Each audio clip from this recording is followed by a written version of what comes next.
publishing. Steve Gordon, who's an expert in this area, his book covers it extensively, is going to talk about the different kind of publishing deals you can get and how they work. A lot of information, very little time.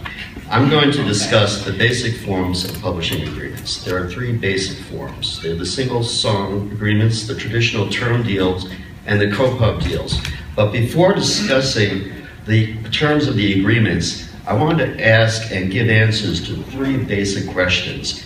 What is publishing? What is publishing income, and what are the major sources of that income? And what is a publisher, and why would you ever need one? What is publishing? Publishing is the commercial exploitation of musical compositions or songs. This is a record, Thelonious Monk, for Columbia Records. Thelonious transferred his performance rights to Columbia Records. Columbia Records owns the recording, also known as a sound recording. But this album contains songs, including one called Ruby My Dear by Thelonious Monk. Thelonious Monk did not transfer the copyright in that musical composition or song. He kept it. At this time, that song is administered by a publisher called Music Sales. Music Sales does the commercial exploitation of that song. Any income from that song or any other songs is called publishing income. What are the major sources of publishing income? First, there's public performance royalties. Okay. Anytime a radio station or a concert hall plays a song, they need permission. They get permission by getting a license. They get a license from ASCAP, BMI, or CSAC. Those are known as performance rights organizations. Songwriters and publishers join up with those organizations in order to receive public performance royalties, which are paid to ASCAP, BMI, and CSAC, and then paid back to the songwriters and to the publishers. The second major source of income is mechanical royalties. What are mechanical royalties? They are monies that songwriters and publishers receive from sales of records. Every time a record is sold, if it includes, say, one song on iTunes, there's something called a statutory royalty rate for both CDs and for downloads. It's 9.1 cents. So if you sell 1 million records, so Beyonce does, and it's your song on that record, it's $91,000 in terms of statutory mechanical royalties. And then there's my favorite, sync fees.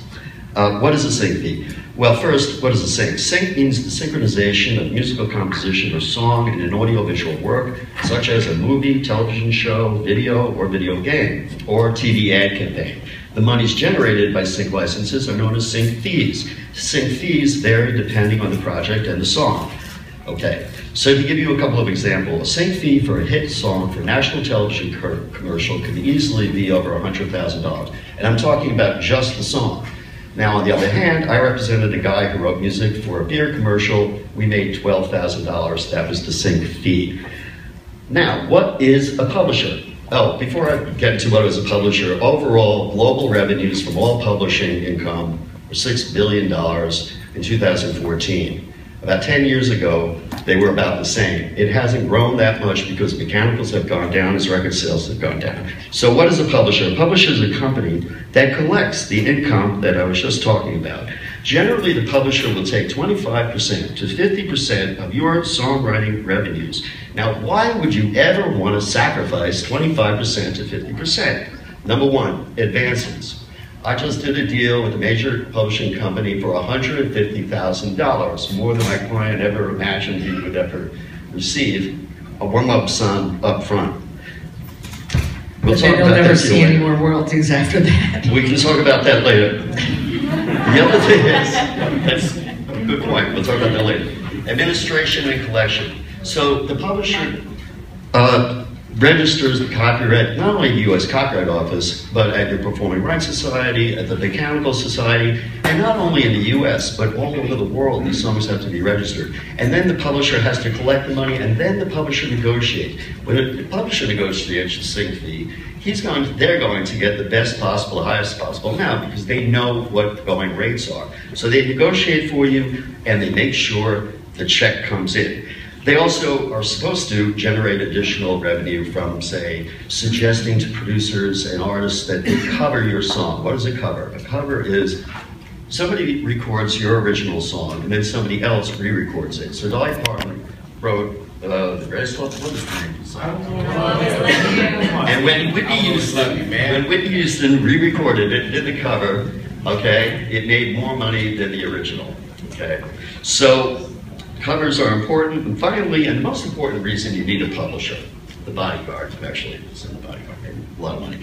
The most important reason you need a publisher is because if your song is re-recorded in Benelux, wherever that is, and it becomes a hit, say in Germany, you need somebody on the ground to register the song with the Mechanical Society, to collect from the Performance Rights Organization, and a major publisher has offices all over the world. But a smaller publisher will also have affiliates all over the world, and they're called sub-publishers, so that you miss out on a lot of money, because if a song is a hit, it's going to be a hit in other countries, possibly, and it may only be a hit in other countries, and so you need a publisher if you've got a hit song.